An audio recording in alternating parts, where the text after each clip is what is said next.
Estaba mirando que cayendo lo vi.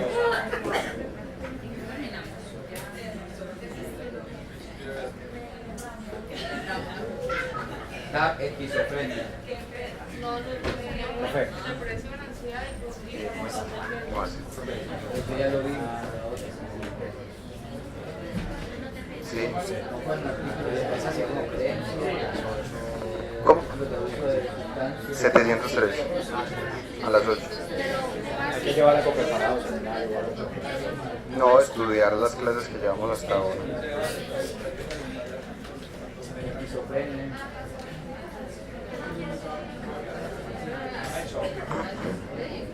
Porque ya lo de uso de sustancias eso de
Buenas tardes, muchachos.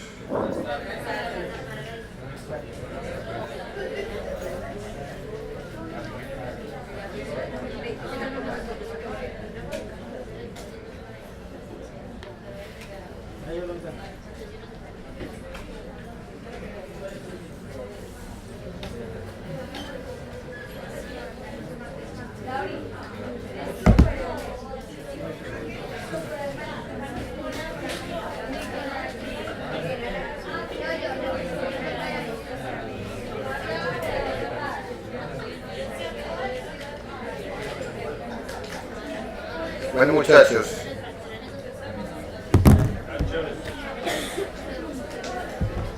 Entonces, hoy nos corresponde hablar de anatomía y fisiología de nariz y de los senos paranasales. Siempre me gusta empezar esta charla con un programita de anatomía, como para que hagamos una mirada rápida y posteriormente entramos a las diapositivas. Entonces, espérense un segundo.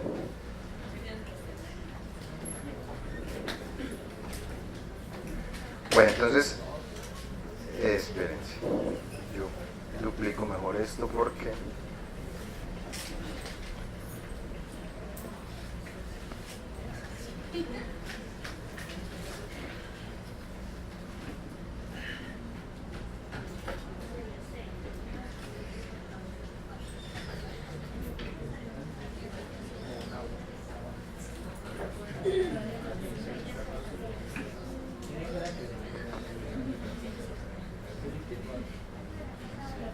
Será duplicar.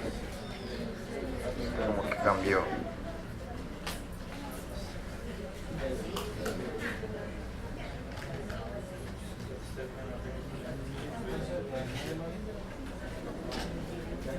Ah, bueno, ahora sí.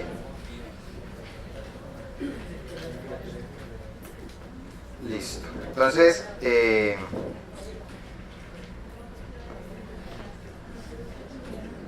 no sé por qué no corre tan bien. Bueno, la nariz es una estructura que está ubicada en el tercio medio facial, como ustedes pueden ver ahí. no sé si fue cuando dupliqué esto, pero no me está moviendo como en la velocidad que yo quisiera. Miremos a ver si ya. Entonces ahí está la nariz, tercio medio facial, es una estructura muy importante desde el punto de vista funcional, pero también cosmético. Es un referente anatómico importante.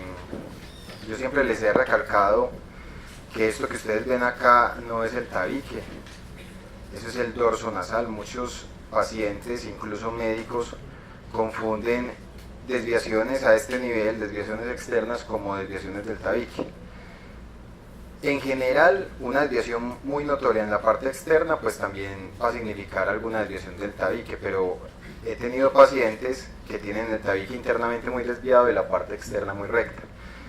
Entonces recuerden pues ese aspecto, que es muy importante, que de una vez vamos corrigiendo como ese error en las definiciones, porque eso queda en la mente del paciente y es muy difícil uno sacarle eso de la cabeza. Cuando uno le está haciendo una septoplastia, uno no toca para nada el dorso y el paciente queda insatisfecho porque se ve supuestamente la nariz torcida y uno en realidad lo que trabajó fue la parte interna, que era para lo que se había programado la cirugía. Entonces, como les venía contando, es una estructura ósea cartilaginosa. Vamos a ver si nos funciona quitarle la piel.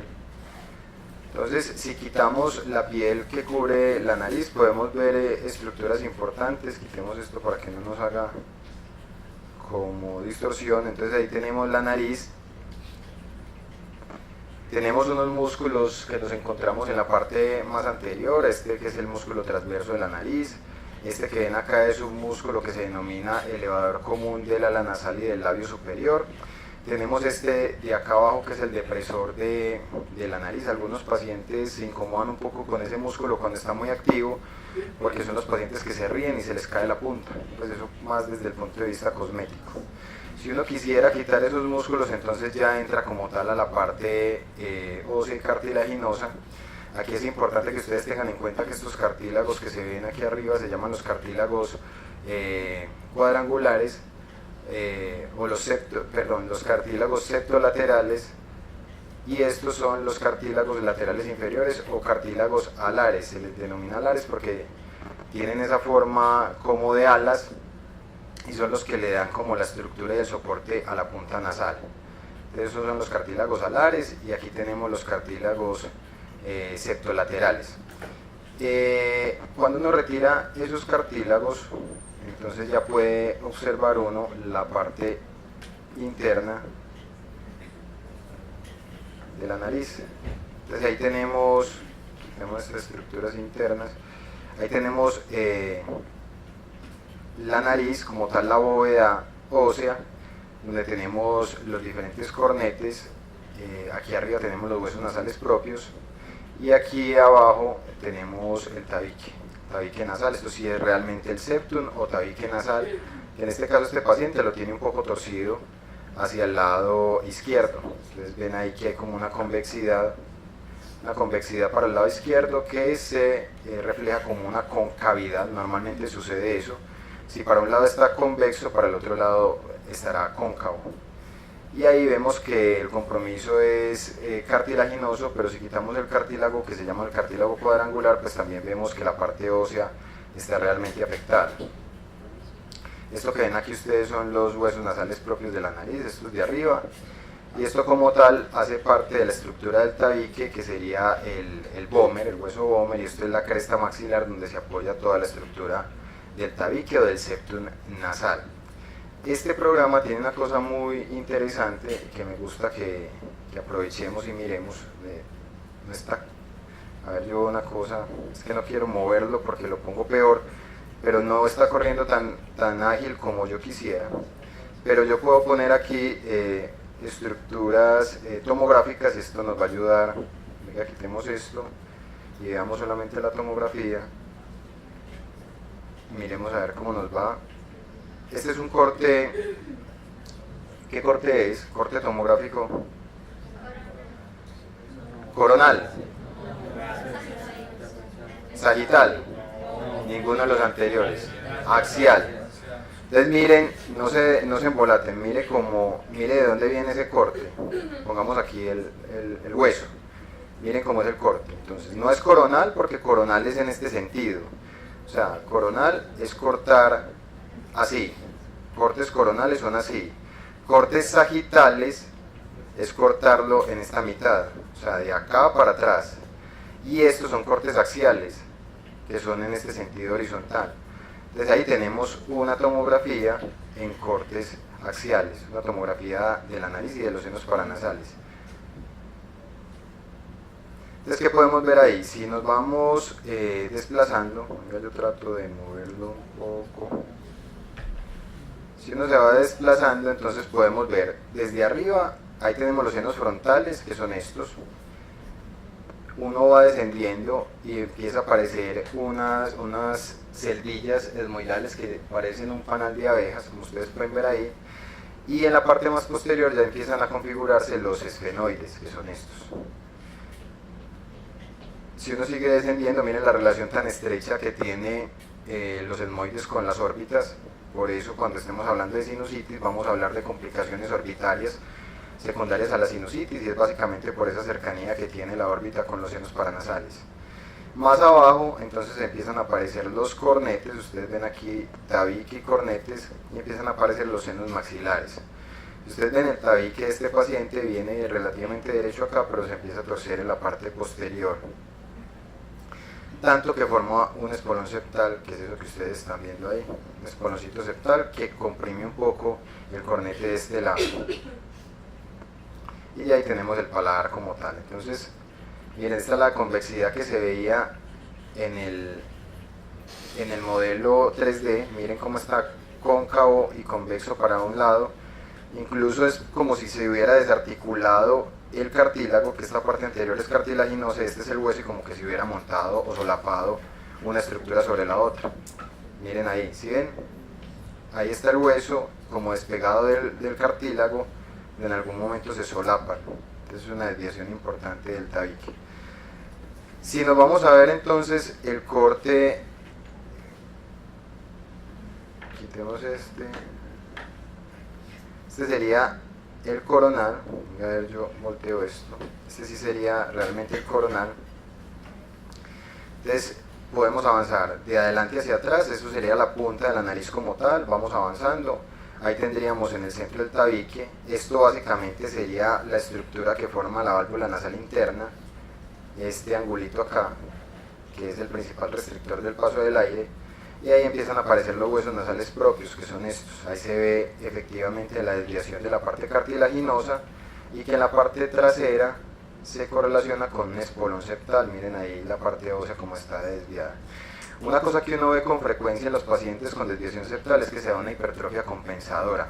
¿Qué quiere decir esto? Como el tabique está cóncavo para este lado, hay una concavidad en este lado, miren que el cornete de ese lado se hipertrofia como de forma compensadora, y el del lado de la desviación se atrofia también como de manera compensadora.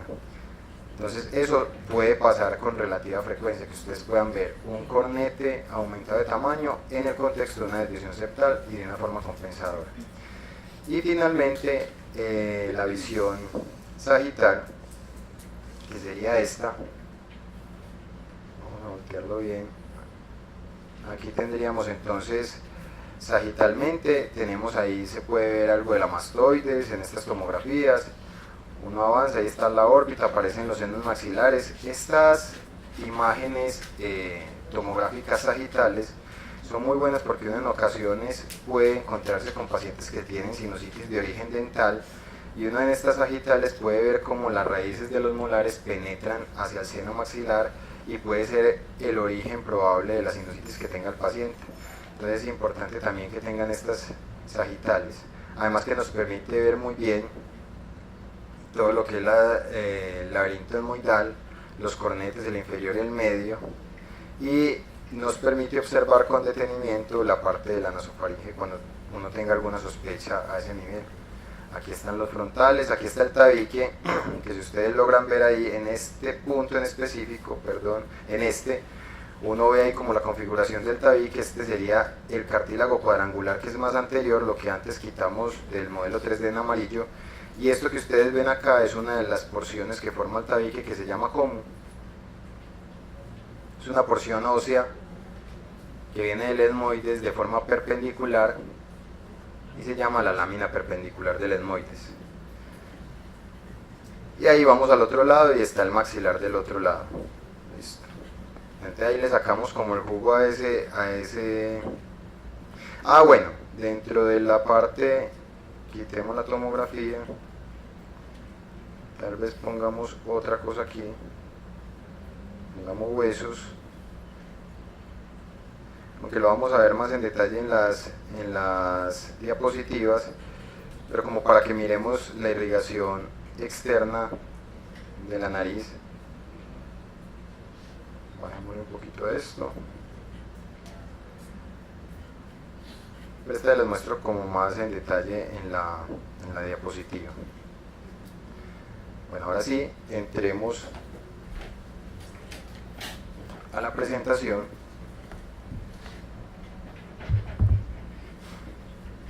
¿Cómo fue la cosa? Hay que poner es duplicar presentación para que corran los videos.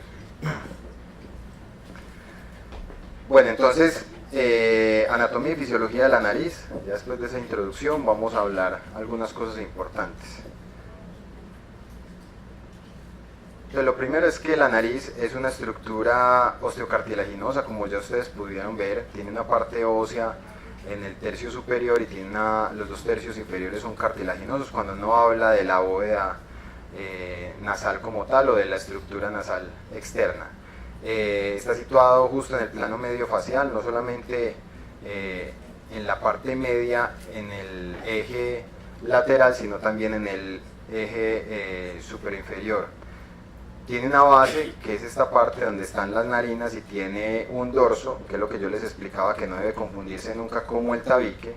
En realidad se denomina el dorso, y hay una longitud de la nariz que va desde las narinas, que son esta primera apertura, hasta las coanas. Se dice que ese espacio entre estas narinas y las coanas puede ser aproximadamente unos 7 o 8 centímetros de longitud.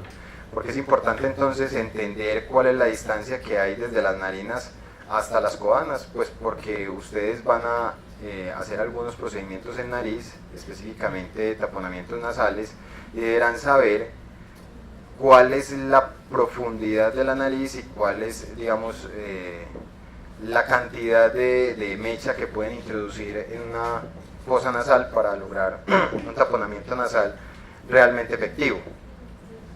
Entonces esa es como la distancia más o menos, y esa sería como una visión, digámoslo, endoscópica de lo que podríamos ver al interior de una nariz, desde la misma narina. Aquí, este sería el cornete inferior, aquí estaríamos viendo el tabique a este lado.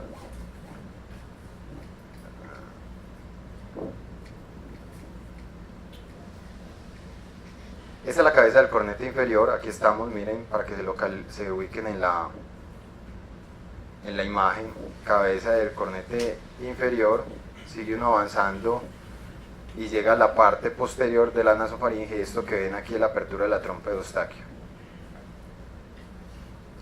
Entonces, lo mencionábamos al principio, recuerden que la nariz está compuesto de una bóveda ósea, de una bóveda cartilaginosa, que sería esta que ustedes ven acá, y en todo el centro de la nariz, dividiendo en dos las fosas nasales, estaría el septum nasal o tabique nasal.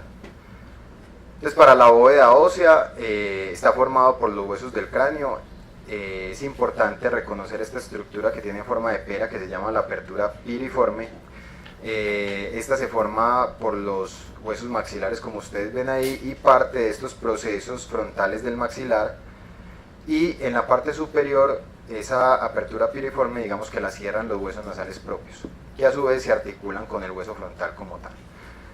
En el centro está la parte del tabique nasal, y en la parte más posterior estaría la estructura ósea que compone ese tabique, y a los laterales estarían las estructuras óseas que conforman los cornetes como tal. En cuanto a la parte cartilaginosa, entonces recuerden, se los he mencionado en ciertas oportunidades, yo creo que en la primera clase se los mencioné, la importancia de entender cuál es esta estructura que se llama la válvula nasal interna. Yo les mencionaba que es el principal restrictor del paso del aire, más o menos el 40% de la restricción del paso del aire se puede dar en la válvula nasal, es decir, usted puede tener un paciente muy permeable, aparentemente muy permeable, pero con digamos un colapso de esta válvula nasal interna y el paciente puede tener grandes síntomas obstructivos nasales. Recuerden que es una estructura angular que se forma por la unión del tabique o septum nasal con un cartílago que es este de arriba, que es el cartílago lateral superior o el septolateral. Estos dos formarán entonces este ángulo que normalmente debe estar entre unos 10 y 15 grados para permitir un buen flujo nasal en el paciente. El septum nasal es una estructura compartida entre hueso y cartílago que está posicionada en toda la mitad de la nariz, recubierta por mucosa a ambos lados, mucosa de un lado y mucosa del otro. Tiene una porción que es cartilaginosa, que es la gran parte anterior del septum. Mucho más anterior al cartílago hay una zona como membranosa, que es lo que ustedes se tocan blandito, como más o menos al nivel de la columela. Y ya más posterior está la parte ósea que compone el tabique, que ya lo vamos a ver enseguida. Entonces esto es lo que ustedes pueden ver en un tabique nasal. Normalmente este es el cartílago cuadrangular, es la parte más anterior del tabique. Esto que ustedes ven acá es la lámina perpendicular del esmoides, y en forma de quilla, en la parte más posterior e inferior, entonces está formándose esta estructura ósea que es el hueso vómero. Son esas tres estructuras las que forman como tal el tabique nasal. Entonces uno puede tener desviaciones de la parte cartilaginosa, o puede tener desviaciones posteriores solamente de la parte ósea, o puede tener una combinación de ambas. Normalmente cuando usted tiene una desviación de la parte cartilaginosa se llaman crestas, y cuando es una desviación o un cacho de la parte ósea se le denominan espolones. Esto es lo que veríamos en la pared lateral. Ya vimos lo que hay en la pared medial, que es el tabique. En la pared lateral lo que vamos a ver son los cornetes nasales, que en la mayoría de los pacientes, en la gran mayoría de los pacientes, son solamente 3 a cada lado del cornete inferior, el medio y el superior, inferior, medio y superior, pero en algunos pacientes puede haber un pequeño cornete accesorio que se llama el cornete supremo, pero todos tendremos inferior, medio y superior, y algunos pacientes podrán tener uno supremo. Recuerden que entre los cornetes se forman unos espacios que se denominan los meatos, que a su vez, como hay cornete inferior, medio y superior, también van a haber meatos inferior, medio y superior. El meato inferior es el espacio que se forma entre el piso nasal y el cornete inferior. El meato medio es el que se forma entre el cornete inferior y el cornete medio, es decir, este es el cornete inferior, este es el medio, este espacio sería el meato medio, y el meato superior sería el que se forma entre el cornete superior y el cornete medio. Este espacio es el que se denomina el meato superior. ¿Por qué son importantes los meatos? Porque ahí drenan ciertas estructuras de la nariz, y muy principalmente los senos paranasales. ¿Qué estructura es la que drena en el meato inferior? Es decir, en el espacio que hay entre el cornete inferior y el piso de la nariz. ¿Cómo? Dígalo. ¿Cómo? El conducto nasolagrimal, sí. Drena en el meato inferior. ¿Qué drena en el meato medio?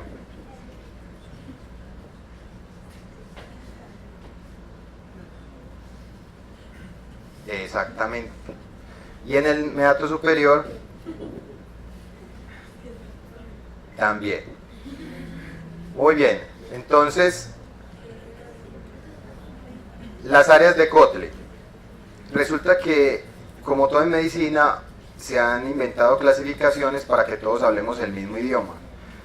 Porque cuando usted tiene una lesión en la nariz es muy difícil decir, hay como una verruga, un papiloma, como al lado del cornete. Pero es que el cornete puede ir desde casi que la narina hasta la parte posterior, hasta la coana. Entonces, por eso se han diseñado estas áreas, que se denominan las áreas de Kotle, que nos ayudan a orientarnos cuando vamos a escribir, donde hay una desviación, donde hay una perforación del tabique, donde hay una lesión papilomatosa, donde está un pólipo. Entonces son 5 áreas que son muy sencillas de recordar. La primera área, o el área 1 de Kotle, es muy sencilla, es el área del vestíbulo nasal. ¿Qué es el vestíbulo nasal? Esta porción anterior donde hay pelitos, donde hay vibrisas. Donde usted vea piel y vibrisas aquí anterior, ese es el área 1. Entonces usted tiene un barrito ahí, usted dice, tiene una policulitis en el área 1. Ese es el área 1 o área del vestíbulo nasal. El área 2 es el área de la válvula nasal interna. ¿Qué es la válvula nasal interna? Ya ustedes saben, un ángulo que se forma entre el tabique y el cartílago lateral superior que mide de 10 a 15 grados. Cuando usted mira la nariz y ve ese angulito, que los que han ido a consulta se los he mostrado, entonces usted tiene una lesión en la válvula nasal, en el área 2, que es la misma válvula nasal interna. El área 3, que sería esta, es desde esa válvula nasal hasta donde empieza la cabeza de los cornetes. Entonces miren una cosa, para uno referenciar las áreas tiene que estar mirando mucho los cornetes y la pared lateral de la nariz. Pero miren que eso se correlaciona específicamente en el tabique, o sea, usted tiene una verruga en el tabique, pero para poder saber qué área es, usted tiene que mirar la parte lateral para saber qué relación tiene con los cornetes. Entonces, si usted tiene una verruga en el tabique y mira al otro lado y lo que ve es que está más o menos a nivel de la cabeza del cornete inferior, usted dice, es área 3, porque el área 3 es desde la válvula nasal interna hasta la cabeza de los cornetes. El área 4 es los cuerpos de los cornetes, un poco más posterior, y el área 5 sí es muy sencillo porque incluye colas de los cornetes, como ustedes pueden ver aquí, y coano. Entonces, son los cornetes los que nos permiten clasificarla, pero usted no es sino que mire cornete y mira al frente y ya sabe específicamente el área que está afectada en el tabique. ¿Listo? O si usted tiene un pólipo acá, por el meato medio y saliendo del cuerpo de los cornetes, usted dice tiene un pólipo en el área 4, en el meato medio en el área 4. Esas son las famosas áreas de Kotle. Esto es lo que les mencionaba, dentro de la irrigación de la nariz, pues hay una irrigación externa, que es esta que ustedes pueden ver acá, y hay una irrigación interna. La irrigación externa está muy dada por ramas de la arteria facial, entonces ustedes pueden ver aquí que hay una arteria grande que es lateral a la nariz y se llama la arteria angular, eso también recibe un poquito de la infraorbitaria. Y también hay unas ramitas aquí externas nasales que son en la parte más anterior de la nariz y del dorso nasal. Y hay unas laterales nasales que vienen también de esta angular. Hay una columelar que es aquí en todo el centro. Y finalmente hay una labial superior que también da un poquito de irrigación a la parte inferior de la nariz. Ustedes pueden ver, no hay mucha irrigación en la parte externa, pero un mensaje que les quiero dejar y que lo vamos a hablar cuando estemos mencionando el tema de epistaxis, es que muchos pacientes y médicos incluso recomiendan a los pacientes cuando tengan una epistaxis hacerse presión acá, o sea acá, como bloquear acá la arteria angular, o tal vez estas laterales de la nariz. No tiene ningún sentido. El sangrado es intranasal, usted lo único que está haciendo ahí es, si hace mucha presión y por mucho rato, de pronto necrosar la piel del dorso de la nariz, pero no va a lograr controlar el sangrado. Por eso los pacientes dicen, no, yo me hago presión aquí, eso sangro y sangro y sangro. Claro, no está haciendo absolutamente nada. Y recuerden que ya lo vamos a ver enseguida, que la irrigación interna de la nariz no tiene nada que ver con esto. No es que de acá entren perforantes y lleguen allá, entonces haciendo presión aquí afuera se va a disminuir el flujo interno, no. El flujo interno, entonces ustedes pueden ver acá, está dado por dos plejos, el plejo de Kieselbach y el plejo de Woodruff.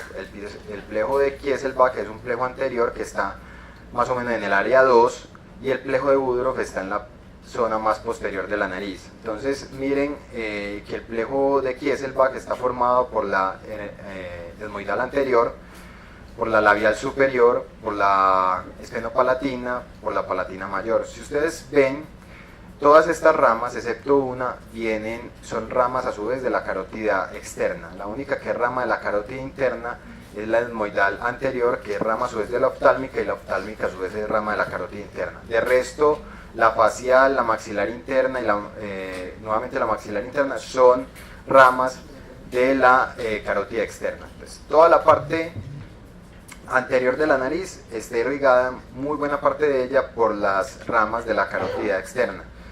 Por eso ustedes van a ver o han leído de pronto en el manejo de la epistaxis, algunos pacientes, pues aunque ya no se llega como a esos extremos, ya hay radiología intervencionista que ahorra como ese paso, pero en otra época, cuando no se contaba con la radiología intervencionista, digamos que una maniobra desesperada para controlar el sangrado de un paciente podía ser ligar la carótida externa, porque con eso se bloqueaba mucho de la irrigación de la nariz y con eso se podía controlar el sangrado nasal del paciente. El plejo de Woodruff, que es el plejo posterior, entonces está formado, sí, todo por ramas de la carótida externa, como son la faringe ascendente, la nasal posterior y la espenopalatina. Esta es la espenopalatina, es una de las arterias más temidas que nosotros tenemos en la nariz, porque cuando se compromete el sangrado puede ser muy masivo y sobre todo a este nivel posterior donde el tronco es tan grueso y genera sangrados tan copiosos. Entonces faringe ascendente, la nasal posterior y la espenopalatina, todas ramas de la carótida externa. La única que es de la carótida interna es la etmoidal anterior, que a su vez es rama de la oftálmica. Bueno, ya después de haber visto como este repaso de nariz, vamos a entrar a hablar de aquellas cavidades que hay en el cráneo, que son los senos paranasales. Un poquito de embriología como para que posteriormente podamos entender cosas clínicas en sinusitis, y es que digamos que los senos paranasales se van desarrollando con el paso del tiempo. Los únicos senos paranasales que están bien desarrollados al momento del nacimiento son los senos etmoidales. Es decir, si usted es un paciente muy pequeño, de muy poco tiempo de vida, le diagnostica una sinusitis, en realidad lo que le está diagnosticando es una etmoiditis, porque uno asume que los demás senos paranasales aún no se han desarrollado lo suficiente como para estar infectados. Hay unas celdillas etmoidales, yo les mostré en la tomografía, es como un panal de abejas, hay unas celdillas etmoidales anteriores y hay otras posteriores, y estas a su vez drenan en los meatos, que como contestaron ahorita con su silencio, ahorita más adelante les voy a mostrar una diapositiva para que ya tengan que decir en la próxima clase.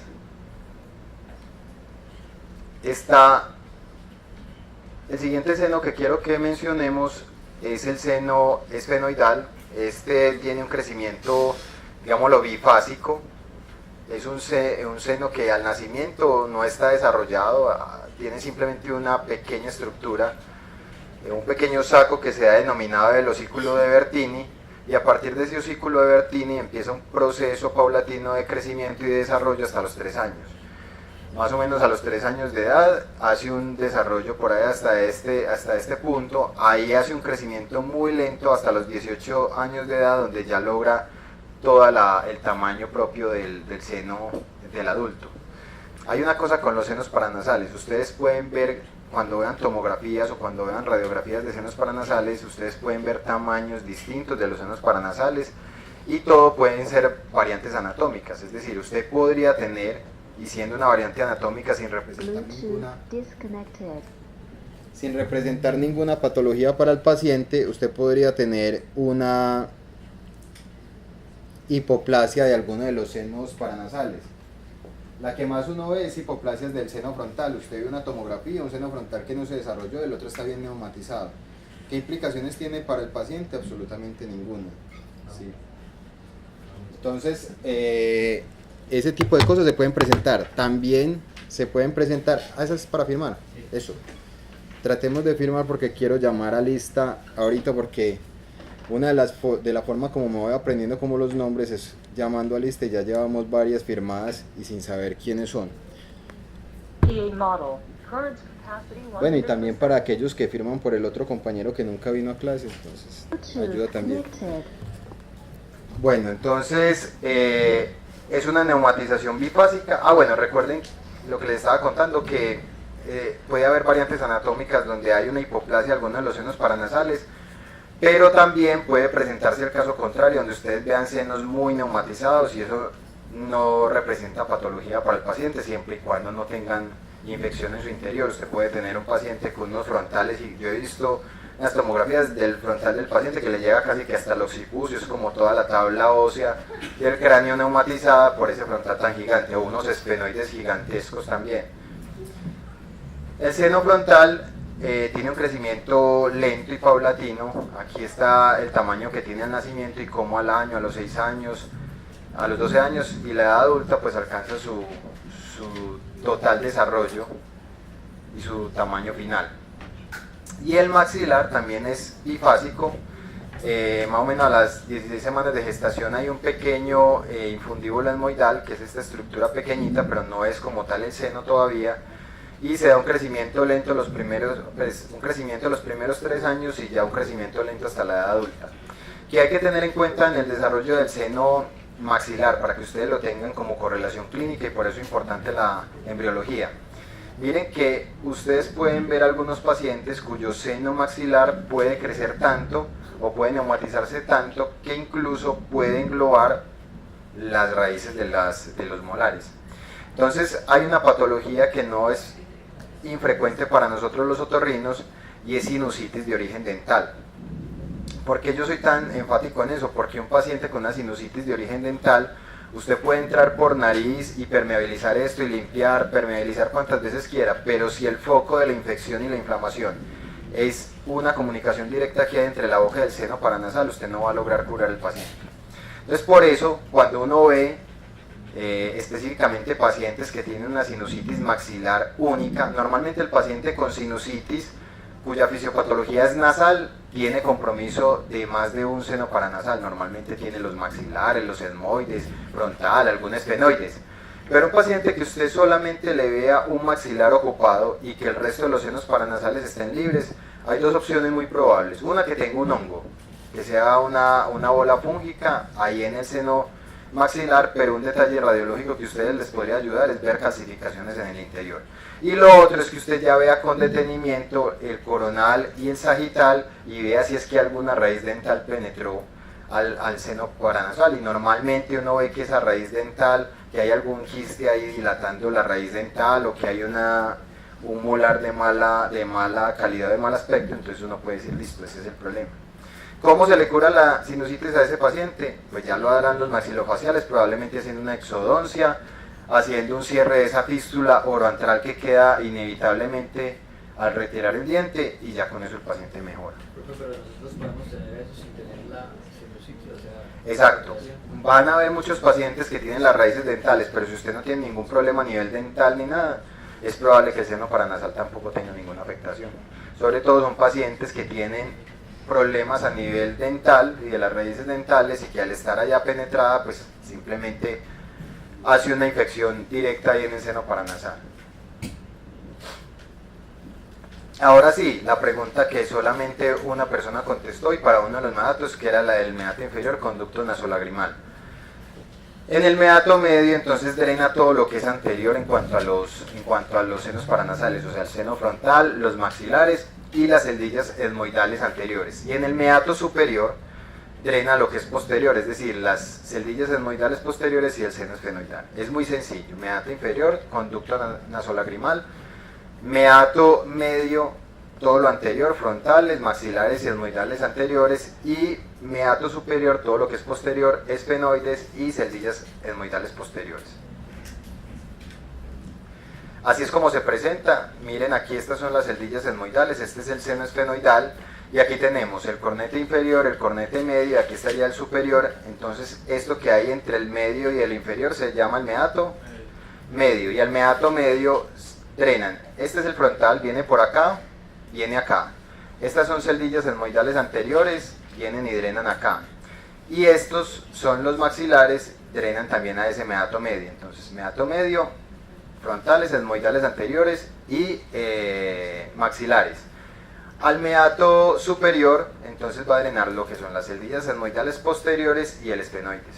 Si lo ven ahí, drenando aquí al meato superior. Aquí está cortado el cornete como tal, pero sería el meato superior. Y al inferior, que estaría entre el piso de la nariz y el cornete inferior, el conducto nasolacrimal. ¿Claros hasta ahí? Bueno, vamos a ver entonces la nasofaringe, que es la parte más posterior de la nariz. Ahí básicamente, ¿qué hay para recordar? Estructuras importantes: la trompa de Eustaquio, la apertura de la trompa de Eustaquio, que ahorita en esa animación como 3D donde veíamos como una endoscopia nasal, veíamos cómo se abre en la parte lateral de la nariz. Y tenemos ahí el tejido linfoide en la parte posterior de la nasofaringe, que en los niños, acuérdense pues que representa un problema importante muchas veces por una hipertrofia de adenoides.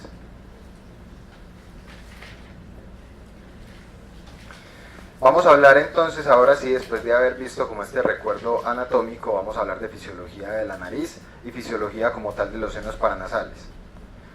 Entonces, ¿para qué sirve la nariz? Pues entre otras cosas, una de las funciones más importantes es la respiración. Permitir el paso del aire es una entrada al paso del aire, aunque no es indispensable, es decir, usted puede tener una obstrucción de la nariz y puede seguir respirando por la boca, a no ser que sea un recién nacido que cuando tiene una atresia de Coanas, eso es una patología, y si es bilateral la atresia de Coanas es una patología potencialmente mortal, es una urgencia y esos niños tienen o que ser intubados o traqueostomizados de inmediato, porque si no mueren, porque ustedes saben que los niños recién nacidos son respiradores nasales obligados. Dentro de las cosas que hace la nariz es calentar y humidificar el aire. ¿Eso cómo se logra? Se logra gracias a toda esa irrigación interna que ustedes vieron, que permite que el aire que ingresa desde el exterior pues tenga unas condiciones óptimas para llegar a las vías respiratorias inferiores, es decir, que esté lo suficientemente caliente y húmedo para que no vaya a generar broncoespasmos a nivel inferior. Hay una generación de resistencia al flujo nasal, o sea, la nariz tiene como objetivo también generar resistencia. Yo alguna vez les comentaba, o se los dije a alguno de los muchachos que estuvo en la consulta, hay un síndrome en otorrino que se llama el síndrome de la nariz vacía. Es una cuestión paradójica donde usted no entiende por qué un paciente que tiene una nariz donde le cabe una tractomula por cada fosa nasal tiene la sensación de tener obstrucción nasal, y evidentemente la tiene, es una sensación de obstrucción paradójica. Resulta que en la nariz, ni tanto que queme al santo, ni tampoco que no lo alumbre. Si usted tiene una nariz demasiado permeable, eso pasa mucho de forma iatrogénica cuando hacemos cirugía de cornetes y se nos va la mano y recortamos casi que todo el cornete, usted le hace una tomografía a ese paciente o le mira la rinoscopia, usted ve que es un espacio enorme, pero el paciente siente realmente obstrucción nasal. ¿Por qué? Porque la nariz debe generar cierta resistencia al flujo del aire que permita como que el paciente sienta que el aire está pasando, y además los cornetes, el tabique como tal, lo que hacen es coger el flujo de aire turbulento que ingresa a la nariz y darle un comportamiento más lineal, tal vez algo como veíamos aquí, o sea, coger ese flujo turbulento que llega y volverlo un poco más lineal para que ingrese adecuadamente a la parte más posterior de la nariz. Filtración de partículas y de gérmenes del ambiente. Aquí hay un importante ejército del sistema inmunológico. Ustedes saben que en la nariz es la puerta de entrada a muchos alergenos y sustancias inhaladas, y debe de haber un buen sistema inmunológico que las capte y las elimine adecuadamente. La parte de la olfacción también es muy importante, la posibilidad de detectar los olores, y mencionábamos anteriormente cuando hablábamos de laringe y lo conectamos con esto, la parte de la resonancia de la voz. Acuérdense que la melodiosa voz que tiene cada uno de ustedes depende mucho de la neumatización y de la disposición anatómica que ustedes tienen de las estructuras nasales y de los senos paranasales.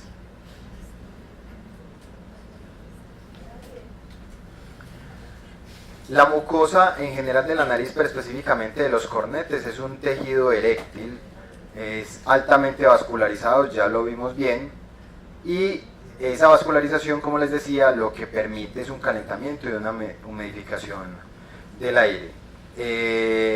Esto de tejido eréctil es importante porque uno de los fracasos en los pacientes que uno opera de cornetes es que, digamos, la cirugía no es una solución, porque este tejido evoluciona y se hipertrofia nuevamente. Si lo que fue la causa de la hipertrofia de los cornetes fue un factor alérgico o es una rinitis alérgica, pues si no está controlada la alergia, es muy probable que usted pueda operar los cornetes, pero que a la vuelta de 6 meses el paciente esté igual o peor, porque el tejido es eréctil, vuelve y crece si hay ese influjo alergénico constante y si eso no se controla definitivamente. Entonces, por eso yo desilusiono un poquito a los pacientes que llegan con la esperanza de creer que con la cirugía ya se solucionó todo. Una rinitis que llevan toda la vida, que no les funcionan los inhaladores del POS y que creen que operando los cornetes ya se va a solucionar. Yo los aterrizo y les digo, no, vean, la cirugía es tal vez el último recurso, o sea, la hacemos, sí, claro. Hay pacientes que definitivamente, hay pacientes que tienen tanta hipertrofia de cornetes que ni siquiera el inhalador nasal les entra. Los pacientes se hacen los puff y eso se queda ahí en la cabeza del cornete porque eso no pasa más, o sea, está completamente bloqueado. O sea, ahí no hay duda que necesita una ayudita para desobstruir. Pero en general lo que más funciona es poder controlar bien la alergia y ahí sí, si no ha mejorado a pesar de eso, pensar en ayudarle desde el punto de vista mecánico. Aquí vemos entonces cómo el flujo nasal a través de las estructuras internas, cornete, los meatos, se forman como unas correderas y unas pistas a través de las cuales el flujo del aire, que es turbulento, se va volviendo más lineal y puede llegar en unas mejores condiciones a las vías inferiores. Bueno, yo creo que estaba hablando de esto del flujo lineal porque quería darle la explicación por qué ese paciente con la nariz vacía o con el síndrome de nariz vacía, a pesar de tener un muy buen espacio nasal, tenía una sensación paradójica de obstrucción. Y es por esto, porque si usted no tiene las estructuras internas de la nariz adecuadamente, lo que pasa con el aire es que ingresa y tal como ingresa turbulento, viaja turbulento a través de la nariz. Entonces el paciente, al sentir esa turbulencia dentro de la nariz, tiene una sensación de ahogo y de obstrucción que en realidad no es real, pero que es una sensación muy desagradable. El problema es que quitar cosas de la nariz es muy fácil, pero volverlas a poner es muy difícil. No hay forma pues de volver a pegar un cornete o alguna cosa, no, lo que se quitó se fue. Hay una situación muy importante y es esta. Muchos pacientes que ustedes van a ver tienen hipertrofiado uno de los cornetes. Ustedes van a ver, cuando estén en la consulta, van a ver que un paciente tiene un cornete grande y el otro pequeño. Pero yo les puedo decir que ese mismo paciente, ustedes los ven al otro día o 4 horas después y puede que ya el cornete que esté grande sea el contralateral y el pequeño el otro. Ustedes digan, ¿qué pasó?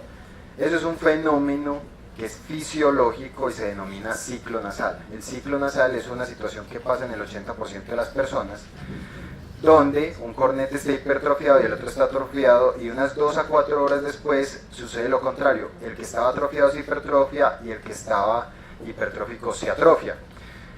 ¿Eso por qué sucede? Pues es un mecanismo que tiene el organismo para permitir una redistribución como el flujo sanguíneo y permitir una mejor oxigenación de los tejidos, sin que eso a la larga altere como tal la resistencia nasal total. Es decir, ¿por qué no la altera? Porque se compensa, o sea, mientras uno está grande, este está pequeño, entonces la cantidad de aire que penetra por su nariz hasta los pulmones va a ser la misma, independiente si está este grande o está este grande, porque siempre se están compensando. Pero sí hay algunos pacientes que pueden notar esa sensación desagradable. Por ejemplo, si viéramos el modelo 3D, donde ese paciente tenía un espolón septal, una concavidad, y acá donde estaba convexo tenía el cornete grande de forma compensadora, pero si además tuviera ciclo nasal, entonces resulta que este se le hipertrofia un poco más por el ciclo nasal y este se atrofia. Pero cuando le toca a este, que es donde está la desviación, se hipertrofia, y al hipertrofiarse, pues ¿qué se va a encontrar? La desviación del tabique. Entonces puede ser que el paciente diga, yo normalmente como que respiro mal por esta fosa nasal, pero hay momentos en el día que yo ya estoy tapado completamente. Es posible que en el momento en el que hace el ciclo nasal y ya teniendo en cuenta esa desviación asociada que tiene, pues llegue a notar una obstrucción completa, y ahí habría que hacer algún tipo de intervención. Entonces es una alternancia continua, no altera la resistencia y es un proceso que es autonómico y que lo que hace es estar redistribuyendo el flujo sanguíneo de los cornetes como para mejorar la viabilidad de los tejidos. Miren, esto es una imagen tomográfica donde ustedes pueden observar, aquí está el tabique, aquí está el cornete inferior del lado izquierdo y este es el cornete inferior del lado derecho. Para todos es evidente que el cornete que está hipertrófico es ¿cierto? El del lado derecho. Pero resulta que ese mismo paciente, y por eso lo traje como un caso clínico, le habíamos hecho esta tomografía, pero él también de otra época había llevado una radiografía de senos paranasales. Entonces aquí ven el tabique, ven el cornete izquierdo y ven el cornete derecho. ¿Cuál le parece a ustedes que puede ser el cornete más grande? Este, ¿cierto? Diferente a esta, donde era este. Y para acabar de ajustar, de completar, el día que lo revisé, aproveché y le tomé unas fotos con el endoscopio, porque cuando le vi estos cornetes, me parece a mí que el cornete más hipertrófico era este. Entonces miren cómo cicla ese paciente. Evidentemente lo que el paciente tiene es un fenómeno de ciclo nasal y no hay que prestarle mucha importancia, a no ser que sea realmente sintomática, que normalmente es cuando tienen desviación asociada, pero miren que el tabique de este paciente es relativamente normal.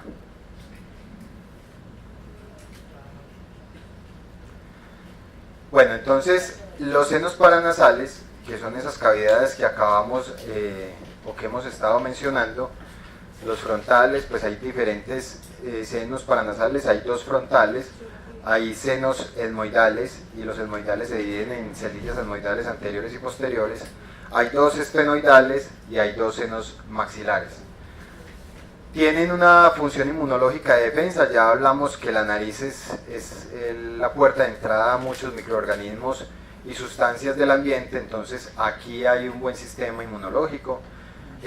Una de las funciones de uno tener esas cavidades en el cráneo es disminuir el peso del cráneo. Resulta que si no tuviéramos esas neumatizaciones, probablemente nuestra cabeza sería muy pesada y muy difícil de llevar arriba, más bien la tendría uno que cargar al lado porque sería bastante incómodo. Producen moco. Es importante que ustedes sepan que los senos paranasales producen moco y no confundir cosas como esta. Ya les voy a mostrar esta tomografía. Cualquier radiólogo dirá que este paciente tiene una sinusitis crónica del maxilar derecho. En realidad, esos son los senos paranasales, ellos producen moco, y si el paciente no tiene ningún síntoma asociado de sinusitis, pues ver moco en un seno paranasal es apenas lo esperable cuando su función es eso, producir moco. Entonces, no se dejen confundir a veces con lecturas radiológicas, siempre hay que mirar la imagen y contextualizarse con el paciente, porque los radiólogos de un tiempo para acá están dando diagnósticos solamente con la imagen, cuando la sinusitis es más un diagnóstico clínico. Entonces, muchos pacientes llegan remitidos incluso por ustedes con una sinusitis crónica, y lo primero que yo hago y le pregunto, venga, ¿y usted qué siente en la nariz? Nada. Pero mocos, como gripa. Doctor, a mí es rarísimo que me dé una gripa. Yo creo que desde que era niño no me da una gripa. Pero moco verde, escurrimiento posterior, dolor facial, hiposmia, no, nada. ¿Por qué? Lectura radiológica, sinusitis crónica maxilar, y va uno a ver cualquier moquito ahí enredado. No tiene ningún problema, no hay que hacer nada adicional por usted. La resonancia de la voz, lo recordamos bien. Y ahí los senos paranasales en su interior producen un gas que es importante en la fisiología también pulmonar, y es el óxido nítrico. Este gas pues llega a los pulmones y logra hacer fenómenos de broncodilatación. Entonces el aclaramiento del moco en los senos paranasales es un aclaramiento distinto. Miren, el moco que está acá parece pues como una cosa ilógica y poco funcional, pero así es como lo hace la nariz. Si aquí hay un moco, en vez de bajar directamente, no, las cilias cogen y le ponen a dar toda la vuelta por los senos paranasales para que descienda por acá. ¿Por qué? No tengo idea cuál es el motivo o por qué la naturaleza lo hace así, pero así lo hace. Y miren lo que pasa en los maxilares, algo muy similar también. Si ustedes ven, un moco que está aquí justo en la entrada, pues no, se tiene que devolver, bajar por todo el seno paranasal y subir. Entonces, esa es la forma como se aclara el moco en la nariz. Y obviamente ya de ahí desciende por la nariz y se va para la nasofaringe, para que nosotros podamos deglutirlo finalmente. O sea que el que dice que no come mocos es mentiroso, porque normalmente comemos por ahí 1 litro al día. Un rinítico puede comer más. Todo ese aclaramiento de moco se logra gracias a esta función de las cilias. La mucosa de la nariz está revestida por millones de cilias. Ustedes pueden ver aquí unas microfotografías electrónicas y es muy bonito imaginarse cómo esas cilias danzan como si fuera una coreografía. Y es gracias a ese movimiento sincrónico que logran hacer una verdadera banda transportadora. Ahí, por ese movimiento tan sincrónico entre las diferentes cilias, es que hacen la banda transportadora, y con eso pueden ir llevando partículas que uno se va encontrando en la parte exterior o en la naturaleza, y las pueden llevar hasta la nasofaringe para que finalmente sean deglutidas, y algunas de ellas presentadas a células presentadoras y eliminadas por el sistema inmunológico, etc. Pero esta es la función del barrido mucociliar, que es una función muy bonita que tiene la nariz, y es un flujo constante y continuo que siempre va en una sola dirección. Por eso es que no es difícil para un moco ir y dar la vuelta contra la gravedad y volver a bajar. Entonces no es difícil porque las cilias tienen esa banda transportadora que funciona bastante bien. Finalmente, una función muy importante es la función olfatoria. Recuerden que el nervio olfatorio, como ustedes pueden ver aquí, es el único de los pares craneales que prácticamente está expuesto al ambiente. Si ustedes ven las fibrillas, estas cintillas olfatorias, estas pequeñas fibrillas, penetran la nariz y prácticamente están ahí expuestas completamente al medio ambiente. El olfato es una función bastante sencilla. Las sustancias de olor ingresan por la nariz y llegan hacia la parte superior de la cavidad nasal. Ahí es a través de la lámina cribosa, que es una estructura ósea con unas pequeñas perforaciones, salen las cintillas y las fibrillas y esas captan las sustancias de olor y generan pues como una reacción química que va a ir por estas pequeñas fibras olfatorias hasta el bulbo olfatorio como tal. Ya en el bulbo olfatorio pues entonces se va a generar toda una transmisión nerviosa que va a ser llevada hasta la corteza cerebral encargada del reconocimiento y el procesamiento de las sensaciones olfatorias. El olfato siempre es una función que va muy asociada con el gusto, entonces no es raro que ustedes tengan pacientes con alteraciones del olfato que a su vez se quejen de disgeusia. Una de las principales causas de hiposmia, que así se le llama a la disminución en el olfato, y anosmia a la ausencia total del mismo, pues pueden ser mecanismos o situaciones que obstruyan el techo de la nariz. Eso se presenta mucho en pacientes con poliposis nasal o con sinusitis, que por la gran inflamación que tienen en el techo de la nariz o por los mismos pólipos pues generan un bloqueo de esas cintillas olfatorias y son pacientes que se quejan mucho de hiposmia. Es posible que uno maneje la sinusitis médicamente, si es que se puede manejar médicamente, o quirúrgicamente con la remoción del tejido inflamatorio y de los pólipos, y el paciente pueda recuperar mucho del olfato.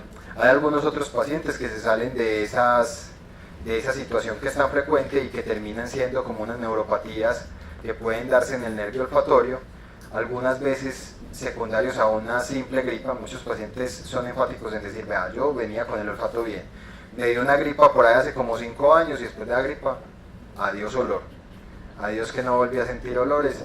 Entonces a veces el paciente hace como una especie de neuropatía a nivel del olfatorio y pierde el sentido del olfato. Así como algunos pueden hacer una hipoacusia súbita y de un momento a otro pierden el oído. Bueno, esta clase no era tan larga, yo debía haber traído hoy era el día para haber traído ese armatoste que teníamos como buen tiempo, pero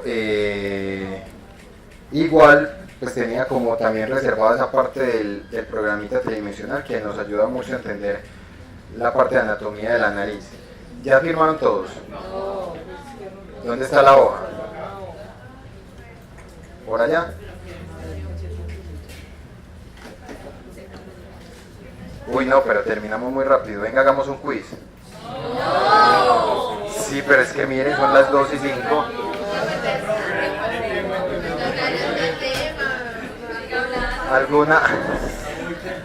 ¿Alguna duda? Pero venga a ver, espérese. Es que si estamos... No, pero es que a ver, la próxima es carnuda porque es anatomía y fisiología del oído. Es que sí me da pena con ustedes. Ustedes que pagaron por 2 horas de clase y se las voy a vender por una. ¿Ah?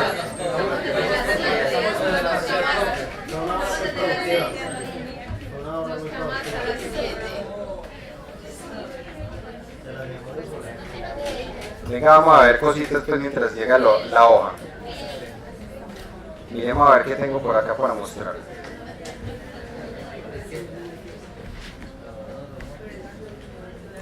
Vean, esto... A ver, yo es que quiero mirar qué es lo que tengo ahí. Yo creo que tengo... bueno, no. Esto simplemente para mostrarles esa otoscopia. No sé si ustedes qué logran ver ahí.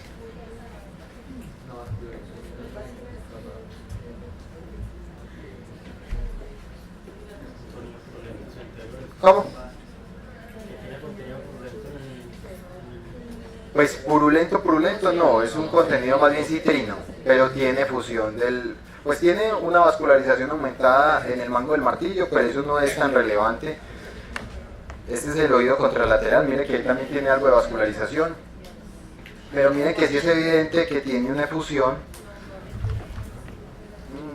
tanto como abombamiento no, venga yo me siento aquí, me pongo cómodo, pero sí tiene unas claras burbujas. Ustedes pueden ver ahí las burbujas y pueden ver el líquido amarillento y citrino que tiene el paciente. Este es un paciente con una otitis media efusiva. Y miremos, que creo que esta es los estudios audiológicos. Entonces miren, ¿qué tiene en el oído derecho? Tiene una minimísima caída en los agudos, mira, este es 10, no, está casi que en 10, pues es una cosa mínima. Y en el oído izquierdo, una hipoacusia conductiva, miren que la vía ósea se conserva, la aérea cae y se separa más de 10 decibeles, en este caso está separando por unos 25 decibeles, entonces tiene una conductiva. Y si ustedes ven la logo, en la logo que ven, una discriminación de ¿cuánto porcentaje? ¿Cuánto porcentaje de discriminación tiene? 100%. En el oído derecho, ¿cuántos decibeles? A 30, y en el oído izquierdo a 50. Entonces si uno ve aquí la logo, la audiometría, está el PTA en 20, tendría que estar entre ¿cuánto y cuánto? En el derecho 40 y 45.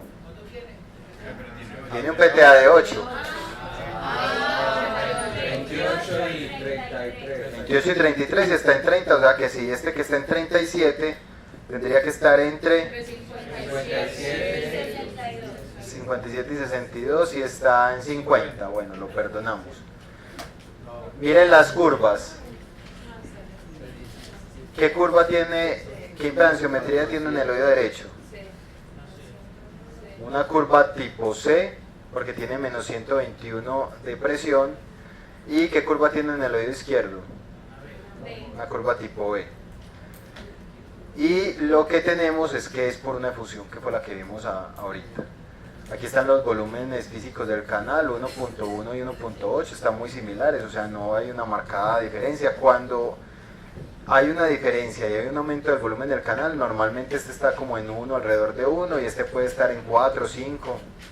Realmente está muy aumentado, eso depende de qué tan amplio sea el oído medio y la mastoides del paciente. Profe, Sí, uno cuando habla de otitis media fusiva no es cuando hay ruptura de tímpano. no, esa es supurada. Es una cosa diferente hablar de una otitis media aguda supurativa, que es cuando el paciente llega en el contexto de una fiebre, dolor de oído y empieza a supurar, a tener una otitis media efusiva o serosa también se le llama, otitis media serosa o otitis media efusiva. Es cuando hay líquido en el interior del oído, pero no hay perforación ni hay secreción. En la efusiva no hay secreción, en la supurada sí hay salida de líquido por el conducto. Entonces eso va por un lado.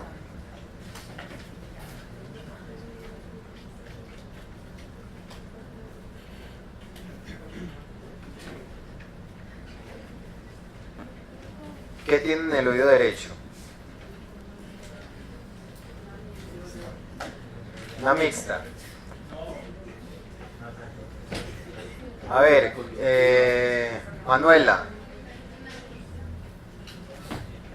¿Qué? Laura. ¿Dónde está Laura? Laura, ¿qué tiene en el derecho?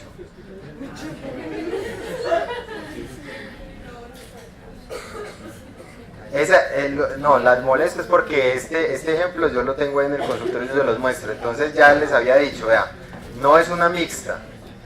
Usted se puede confundir, ay doctor, pero es que vea, cae la ósea, cae la aérea, se separan, eso es mixta. Pero miren esto, cuando hay estas flechitas por abajo quiere decir que no hay respuesta. Acuérdense que yo les mostraba que hay unas convenciones y todas las audiometrías lo traen, Entonces dice vía aérea sin respuesta, vía ósea sin respuesta. Si usted no ve sino flechas para abajo, quiere decir que el paciente no escucha nada. Y esta de este lado es una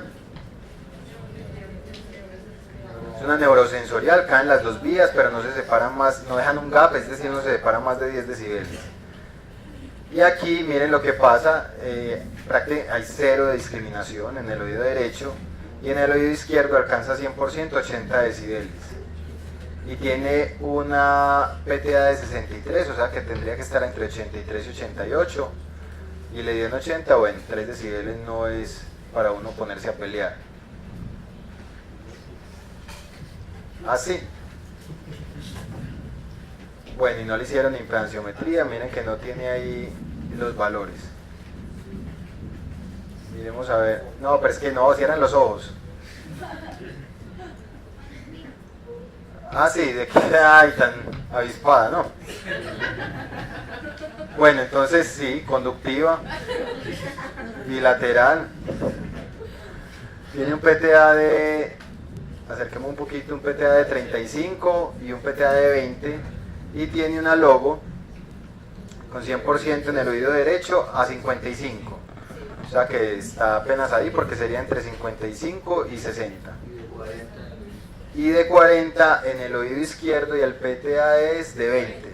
20 más 20, 40 más 25, 45. O sea, y tiene una impedanciometría plana con un volumen del canal de 0.5 y 0.5. Tiene una conductiva, ¿por qué? ¿Por qué tiene una hipoacusia conductiva ese paciente? Diagnóstico. ¿Por qué? ¿Por qué? Diga lo que está bien. Exacto, por efusión. Es que yo siempre le leo los labios y sé que lo dice bien, pero lo dice muy pasito, pero es que me arrimo para que lo diga ya con más fortaleza, pero le da miedo. Es por efusión. Entonces, ese es un caso de una otitis media por efusión. Miren, recuerden, porque la mayoría de las veces no los vemos hacia color, recuerden que yo les he dicho que esto es un patrón del papel, o sea, eso es un formato que ya viene preestablecido, pero realmente la curva es esta, la que viene en color. Miren que aquí también hay un formato establecido, pero no se vayan a confundir, ¿será que esto será una S y esto una D o qué será? No, esas no son las curvas, son algún formato establecido ahí.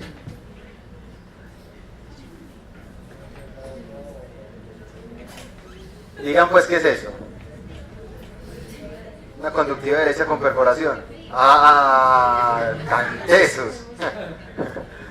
Listo, entonces, vea, aquí está la conductiva, realmente está por encima de 10, solamente cae pues, usted podría decir si quiere pegarse ese único umbral que es una mixta y estaría bien, se la tengo que valer, pero en general es una conductiva.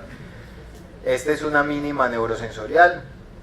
Aquí tenemos una logo al 100% a 45, PTA de 20, o sea que 20 más 20, 25 más 20, 45 le da perfecto, y este que está en 20 sería entre 40 y 45, o sea que sí se correlaciona. Y esta es la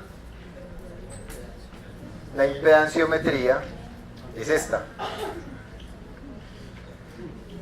Entonces, importante. Exacto, volumen del canal 2.1 y .65 por una curva tipo B y una D. Entonces la B, la curva tipo B con ese volumen del canal tan alto comparado con el otro que es .65, no cabe duda que es por una perforación timpánica.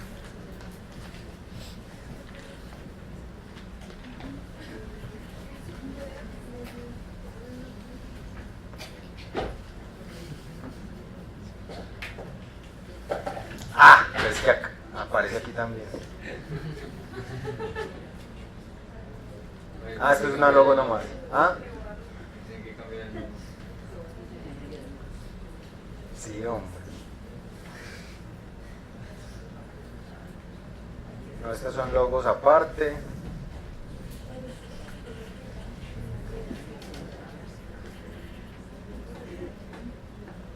Adivinen. Y a estos voy a cambiar el nombre, el título, y se las voy a abrir a ver cómo les va.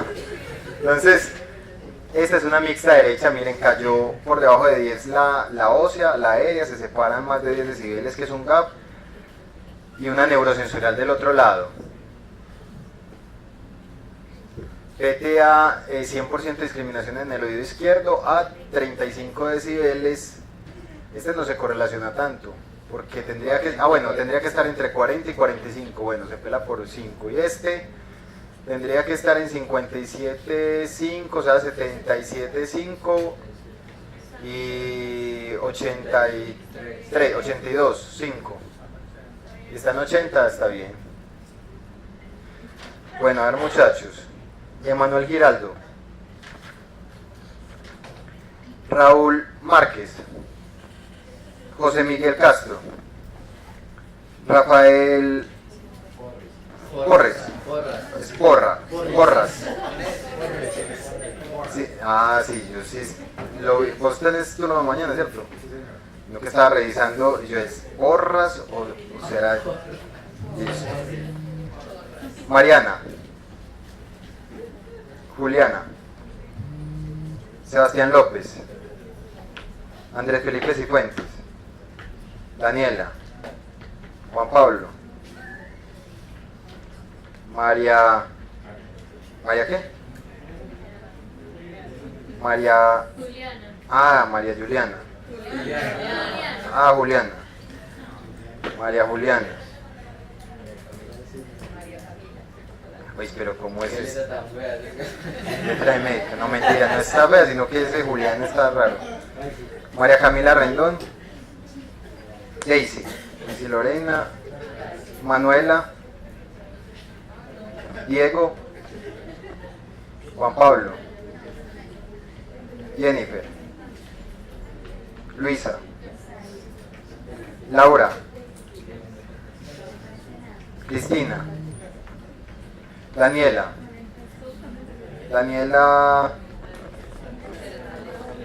¿sé qué? Cerezales, Jonathan Gómez, Omar Hurtado, Luis Ángel, Milena Zapata, David Alejandro, John Henry, Duan, Ana María Duque, Sofía Salas, Nasli, Santiago, Juan, ¿qué? Juan. Juan Fernando. ¿Quién te hizo esto? ¿Quién sería? Mira.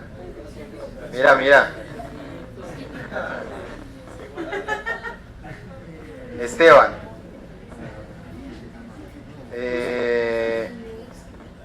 Giovanni. Andrea. Natalia. María Alejandra. María José. Jessica. Carolina. Natalie Moreno. María Clara. Sebastián. Aura. Natalia.